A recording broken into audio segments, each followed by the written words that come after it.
साल भर में 24 एकादशी आती है। हर एकादशी का अलग-अलग महत्व होता है। इस बार जो एकादशी आ रही है वो पुत्रदा एकादशी के नाम से मानी जाती है। इस एकादशी के व्रत को करने से क्या होता है, आइए प्रत्येक जानते व्रत हैं। का अलग-अलग महत्व है, उसी प्रकार आप आज अपन एकादशी के बारे में बात कर रहे हैं। तो हर एक वर्ष में 24 एकादशी होती है तथा एकादशियों का अलग-अलग महत्व होता है और सभी का अलग-अलग पुण्य भी कहा गया है। एकादशी विशेषतः भगवान विष्णु भगवान को समर्पित कर के की जाती है तथा एकादशी करने से अनेक प्रकार के पुण्यों की प्राप्ति होती है और अनेक फल इसके कहे गए हैं।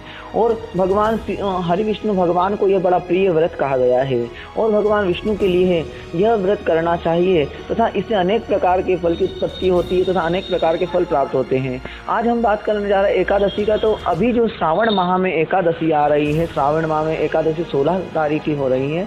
यह जो एकादशी आ रही है यह पुत्रदा एकादशी के नाम से जानी जाती है तथा इस दिन व्रत करने के लिए एकादशी का व्रत एक दिन पूर्व से प्रारंभ किया जाता है, जिसमें दशमी के दिन सूर्य अस्त से पहले भोजन किया जाता है। उसके पश्चात एकादशी वाले दिन ब्रह्म मुहूर्त में उठ करके स्नान करके तथा स्वच्छ वस्त्र धारण कर करके भगवान विष्णु का पूजन करना चाहिए और भगवान विष्णु का पूजन कर करके भगवान को पंचामृत आदि से स्नान करावे तथा भगवान को भोग आदि लगा करके एकादशी का व्रत करना चाहिए। और एकादशी का व्रत प्रारंभ करने के पश्चात पूरे दिन निराहार रहना चाहिए तथा फल आदि का आहार कर सकते हैं, व्रती सामग्री का आहार फलहार वगैरह कर सकते हैं।